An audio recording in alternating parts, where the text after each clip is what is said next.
몇 년 전에 그 청년 바보 의사라고 하는 책이 출간되었었죠. 그런데 최근에 또 그에 대한 두 번째 책이 출간되었습니다. 제목은 그 청년 바보 의사 두 번째 이야기라는 책입니다. 이 책의 주인공은 33세 젊은 나이에 세상을 떠난 안수현이라고 하는 의사입니다. 이 젊은 의사였던 안수현 형제는 의인은 아니었습니다.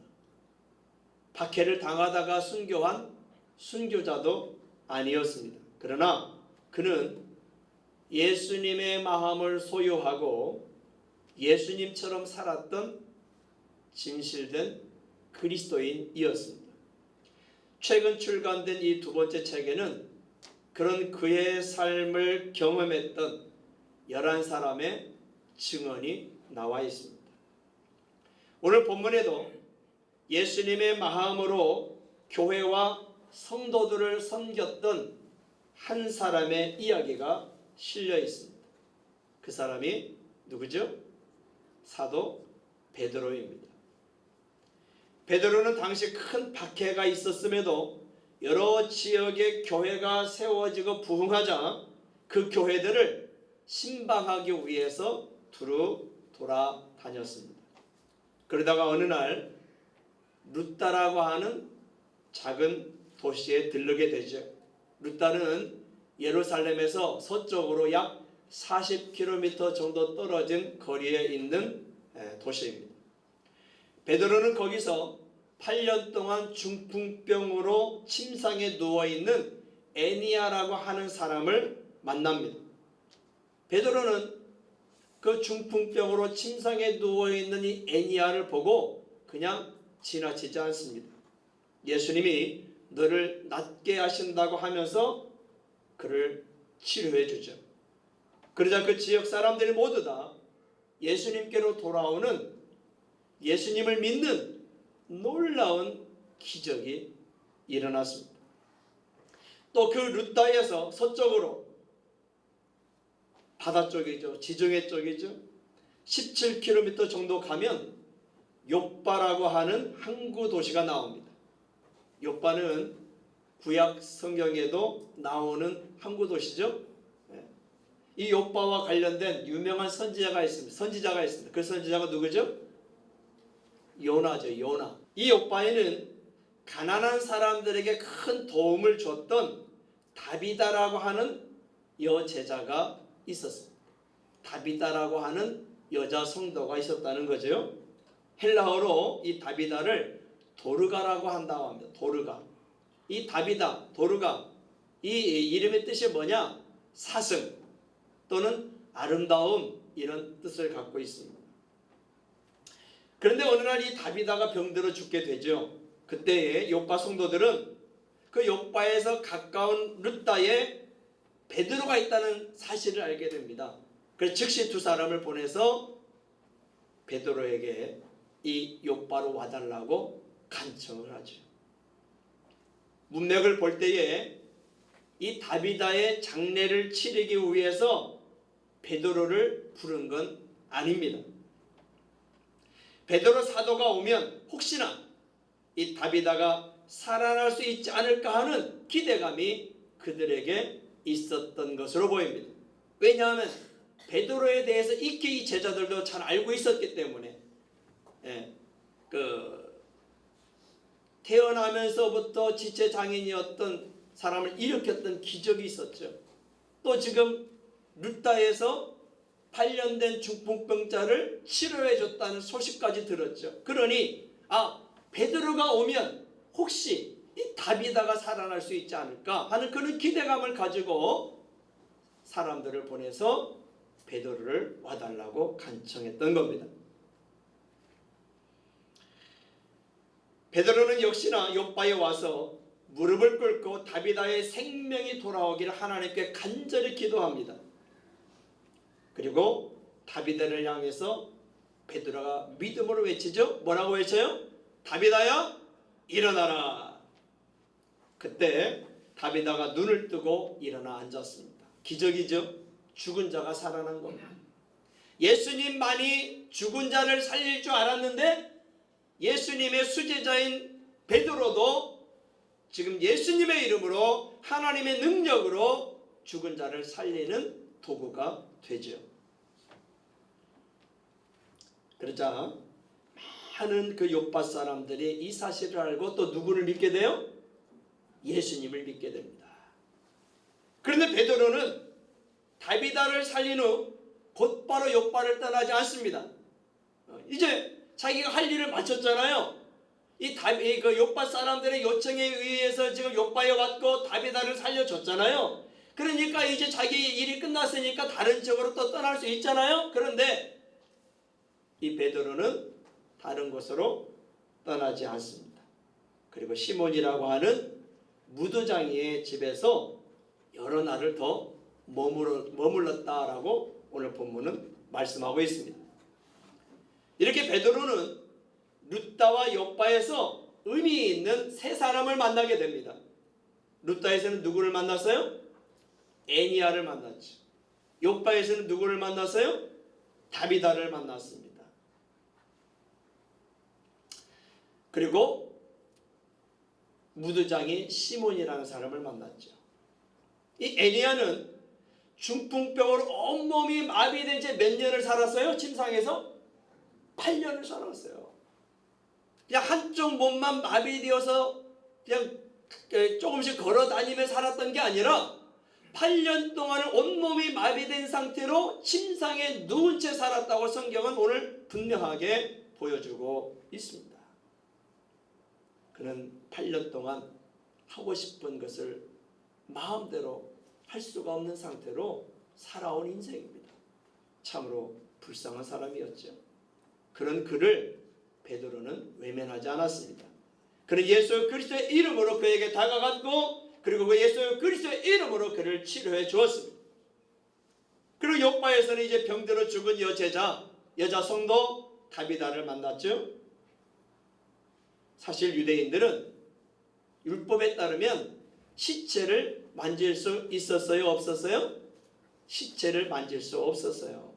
시체를 만지는 사람은 부정한 사람으로 여겼기 때문입니다. 하지만 베드로는 자신에게 와달라고 요청한 요빠의 성도들, 요빠의 제자들을 외면할 수 없었습니다.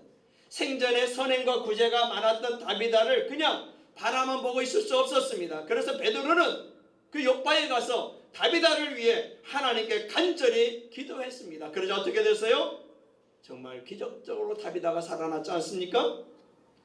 그런데 베드로는 어쩐 일이 요빠를 떠나지 않았어요. 베드로는 요빠에 잠시 머무를 것을 찾았습니다. 사실 다비다를 비롯해서 많은 요빠 사람들이 베드로를 자기 집에 모시려고 했을까요? 안 했을까요? 했겠죠. 다비다는 지금 베드로가 자기를 살려주었으니까 얼마나 큰 은인입니까? 그리고 어떻게든 베드로를 자기 집에 더 머물게 해서 음식을 대접하고 섬기려고 했겠죠. 또 다비다뿐만이 아니라 그 요빠에 사는 많은 성도들이 이 위대한 사도 베드로를 자기 집 한 번이라도 모시고 같이 한번 그 교제하고 음식을 나누고 말씀을 듣고 싶어 했지 않았겠어요? 그런데 베드로는 그런 집에 가지 않았어요. 해변가에 사는 무드장이 시몬의 집으로 갔습니다. 이것은요 큰 감동의 모습입니다. 여러분 이 말씀을 볼 때에 그냥 보면 안 돼요. 이 베드로가 다비다의 집에 가서 대접받지 않고 요빠의 성도들의 집에 가서 대접받지 않고 무드장이 시몬의 집을 일부러 찾아서 그 집에 들어가서 여러 날을 그 집에 머물렀다는 것은 큰 감동이 아닐 수가 없는 겁니다. 우리에게. 오늘 본문 43절 함께 읽어볼까요? 43절 함께 읽겠습니다. 시작. 베드로가 요빠에 여러 날 있어 시몬이라 하는 무두장이의 집에서 머무니라. 여러분 무두장이가 어떤 직업인지 아세요? 무두장이. 이 무두장이란 말은 순수한 우리말인데 사실 지금은 거의 사용하지 않는 단어입니다. 그래서 많은 사람들이 무두장이라는 말이 무슨 뜻인지 잘 모르죠. 이 무두장이란 짐승이나 가축의 그 가죽을 손질해서 가죽 제품을 만드는 사람입니다. 짐승의 가죽을 벗겨오잖아요. 죽여가지고 또 가축을 이제 도살해가지고 이제 그 가죽을 벗겨오잖아요. 그 벗겨진 그 가죽들을 모아가지고 그 가죽에서 살점이나 피를 다 씻어내고 그걸 말려가지고 그것을 또 가공해서 가죽 제품을 만드는 직업이 바로 무두장입니다. 무두장. 그 무두장 직업을 가진 사람을 무두장이라고 하는 거죠. 이렇게 짐승이나 가축의 피나 살점이 묻어있는 가죽을 날마다 만지며 사는 사람, 유대인들이 좋아할 리가 있겠어요? 없겠어요? 없죠. 예. 날마다 그 더러운 짐승의 피, 살점을 만지고 사는 사람, 그 냄새가 얼마나 많이 그 악취가 나겠어요. 그 사람 몸에서, 그 집에서. 예. 그렇죠? 그런 사람을 유대인들이 가까이 할 리가 없죠. 특히나 율법에 죽은 짐승이나 가축을 만지는 사람은 부정한 사람으로 취급되었기 때문에 더더구나 유대인들이 이 무두장의 시몬하고 함께 할 수가 없는 거예요. 그런데 그 집에 누가 들어갔다고요? 유대인으로서 율법 준수에 앞장섰었던 베드로가 그 집에 들어갔다는 겁니다. 시몬을 만났다는 겁니다. 자기가 살려준 다비다의 집에 간 것도 아닙니다. 욥바의 부잣집에 간 것도 아닙니다. 신실한 성도의 집에 간 것도 아닙니다. 남들이 천대하고 멀리했던 무두장의 시몬의 집에 갔다는 거예요. 그것도 하루 이틀이 아닌 여러 날을 그곳에서 지냈다고 말씀합니다. 사랑하는 여러분, 여기서 우리는 예수님의 마음을 품은 베드로를 보는 겁니다. 예수님의 마음을 품은 베드로. 저는 이 말씀을 준비하면서 큰 감동을 받았습니다. 야, 베드로가 이런 사람이었구나. 성질만 급한 사람이 아니라 이런 사람이었구나.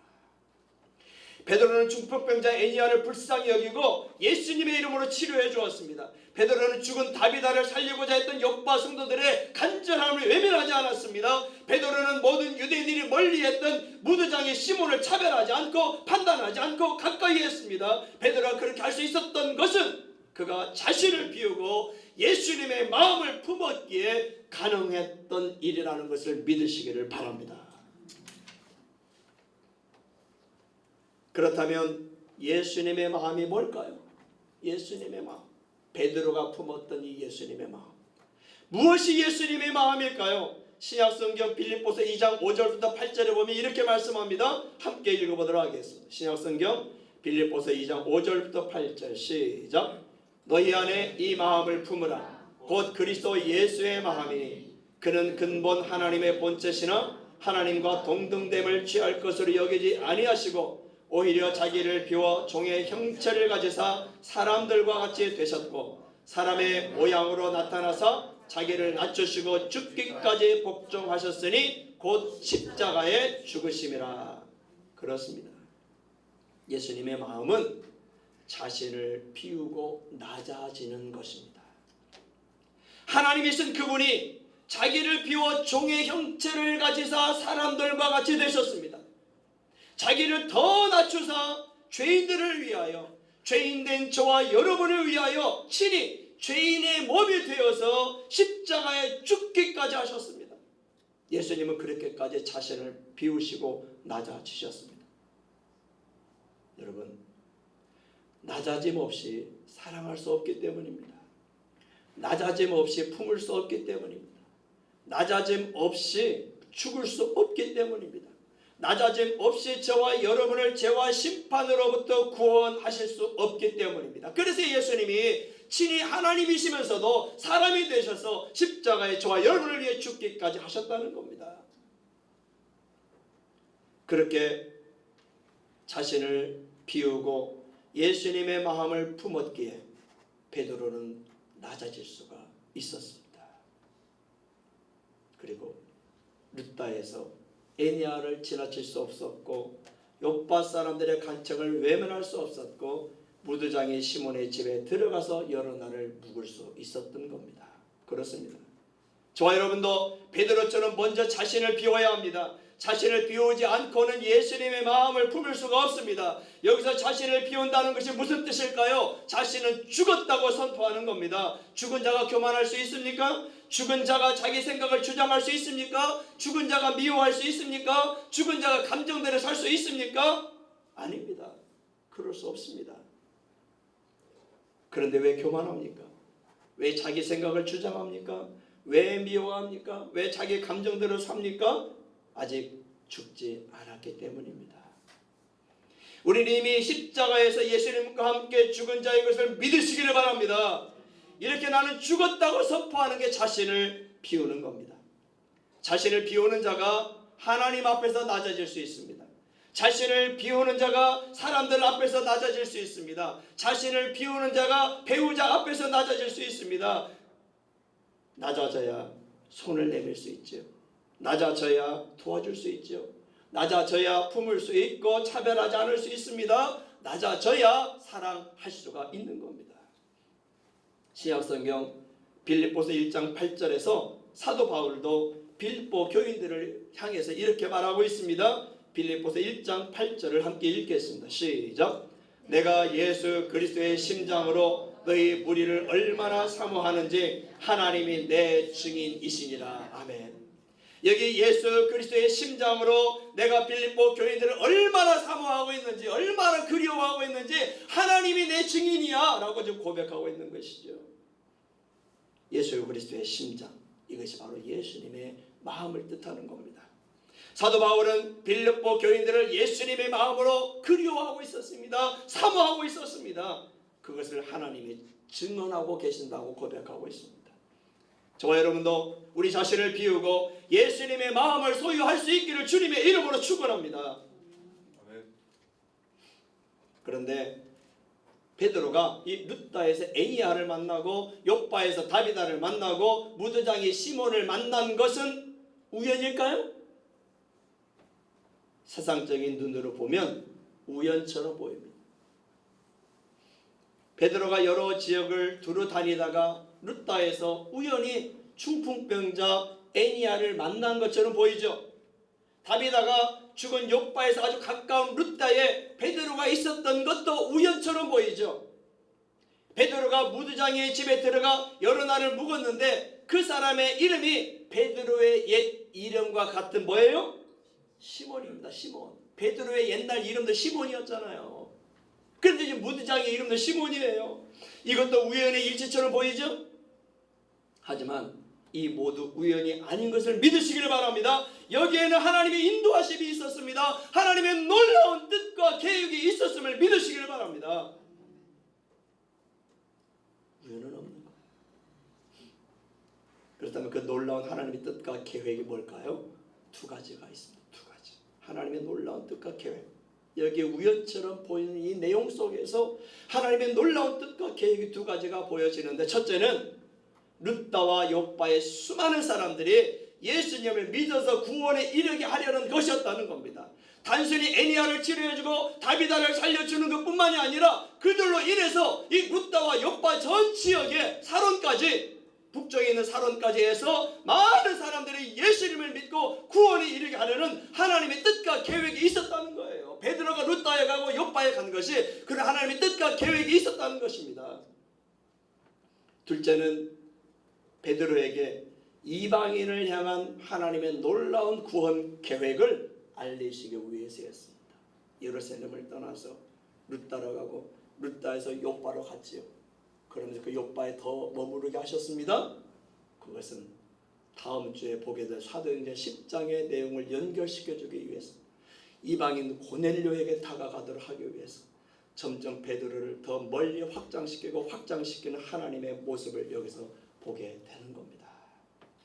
그냥 우연히 이루어진 게 아니에요. 베드로가 사방을 두루 다니는 것도 우연이 아니에요. 룻다에 들러서 애니야를 만난 게 우연이 아니에요. 욥바의 사람들이 룻다에 그 베드로가 있다는 걸 알고 또 그 룻다와 욥바 사이가 멀지 않다는 걸 알게 된 것도, 그 가까운 거리라는 것도 우연이 아니라는 거죠. 무드장의 시몬의 집에 베드로가 들어간 것도 우연이 아니라는 거예요. 사랑하는 성도 여러분, 우리의 삶에 일어나는 많은 일들이 우연히 일어난 것처럼 보일 때가 있습니다. 그러나 우리의 삶에는 결코 우연은 없습니다. 거기엔 하나님의 뜻이 있습니다. 하나님의 계획하심이 있습니다. 하나님의 섭리가 있습니다. 하나님은 우리를 복주시기 위해서, 저와 여러분에게 은혜를 부어주시기 위해서, 저와 여러분에게 사랑을 보여주시기 위해서 우연 같은 삶으로 이끌어 가신다는 것을 믿으시기를 바랍니다. 우연 같지만 저와 여러분을 놀랍게 사랑하신 하나님이 그 선하신 뜻과 계획 가운데 우리를 이끌어 가신다는 거예요. 할렐루야. 그러므로 우리의 삶에 어떤 일이 일어나든 그 일이 좋은 일이든 나쁜 일이든 모든 일을 믿음으로 받아들이시기를 바랍니다. 신약성경 에베소서 1장 11절에 이런 말씀이 있습니다. 새번역 성경으로 함께 읽겠습니다. 에베소서 1장 11절 새번역으로 함께 읽겠습니다. 시작. 하나님은 그리스도 안에서 우리를 상속자로 삼으셨습니다. 이것은 모든 것을 자기의 원하시는 뜻대로 행하시는 분의 계획에 따라 미리 정해진 일입니다. 아멘. 하나님은 하나님의 뜻대로 행하시는 계획에 따라 그리스도 안에서 저와 여러분을 뭘로 삼으셨다고요? 상속자로 삼으셨다는 거예요. 우리는 하나님의 놀라운 계획에 따라 예수 그리스도 안에서 누구의 상속자가 되었다고요? 하나님의 상속자들이 된 것을 믿으시기를 바랍니다. 이 얼마나 기쁘고 놀라운 일입니까? 우리가 단히 그냥 우연히 하나님의 자녀가 된 게 아니에요. 우연히 예수를 믿게 된 게 아니에요. 우연히 꿈에 그린 교회 오게 된 게 아니에요. 하나님께서 저와 여러분을 계획하신 가운데 상속자로 삼으셨고 계획하신 가운데 이곳에 인도하셨음을 믿으시기를 바랍니다.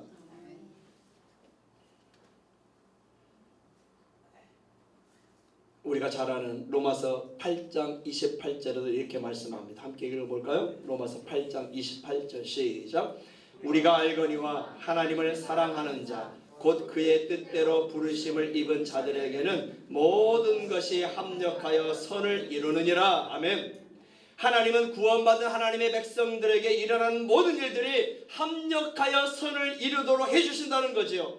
그 일이 좋은 일이든 좋지 않은 일이든 모든 일들을 합력하여 가장 좋은 길로 저와 여러분을 인도해 주신다는 겁니다. 이것이야말로 하나님의 은혜요 하나님의 사랑인 것을 믿으시기를 바랍니다. 마지막으로 중풍병으로 8년 동안을 움직이지 못했던 애니야가 예수님의 이름으로 일어섰죠.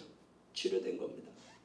그리고 죽었던 다비다가 예수님의 이름으로 일어섰습니다. 다시 살아난 거죠. 이 놀라운 사건으로 룻다와 욥바에 사는 수많은 사람들이 예수님을 믿었다고 말씀합니다.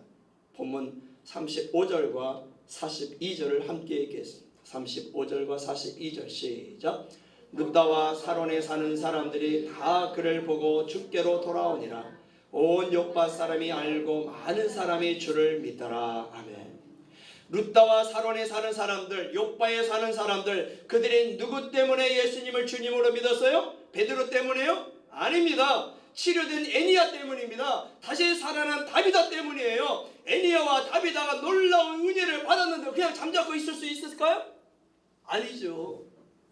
애니야가 지금 8년 동안 침상에 누운 채로 중풍병을 앓다가 치료됐어요. 일어났어요. 근데 그 애니야가 가만히 있겠어요?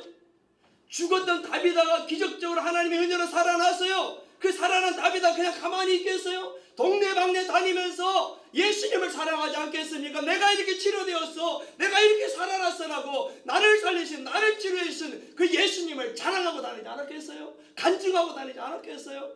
그러자 그 일어난 애니야를 보고 살아난 다비다를 보고, 왜요? 이 애니야가 8년 동안 중풍병으로 침상에 누웠던 것을 모든 사람들이 알잖아요. 그 지역에 룻다가 작은 도시니까, 작은 마을이니까 누구나 다 알아요. 근데 좀 살아나서 돌아다닌단 말이에요. 막 일어나서 돌아다닌단 말이에요. 간증하고 누구를? 예수님을 자랑하면서. 그러니 룻다와 욥바에 있는 그 북쪽의 사론까지 많은 사람들이 그 애니야와 다비다를 보고 그의 간증을 듣고 예수님을 믿었다는 겁니다. 그렇습니다. 우리들은 감격과 자랑과 간증들이 있기를 바랍니다. 내가 예수님을 믿는 감격, 내가 예수님을 믿고 달라진 자랑, 내가 예수님을 믿고 은혜 받은 간증들이 있어야 한다는 것이지요. 가정사역자들에 의하면 남자는 하루에 7,000개의 단어를 사용하고 여자는 하루에 15,000에서 2만 개의 단어를 사용한다고 합니다. 여자는 남자의 2배 이상을 말을 한다는 거지. 전화만 하는 것도 보면 알 수 있잖아요. 남자들은 전화하면 그냥 해야 될 말만 하고 딱 끊잖아요. 근데 여자들은 전화하면 어때요? 1시간이든 2시간이든 계속 하는 것을 보게 됩니다. 그런데요, 그 많은 말들 가운데 우리 주님을 자랑하는 말은 얼마나 될까요? 우리에게 베푸신 하나님의 은혜와 사랑을 간증하는 말은 과연 몇 마디가 될까요? 우리의 많은 말들 가운데 아름다운 신앙의 간증들이 넘쳐나기를 바랍니다. 그래서 그런 우리의 변화된 삶과 간증 때문에 많은 사람들이 예수님께 돌아올 수 있기를 주님의 이름으로 축원합니다.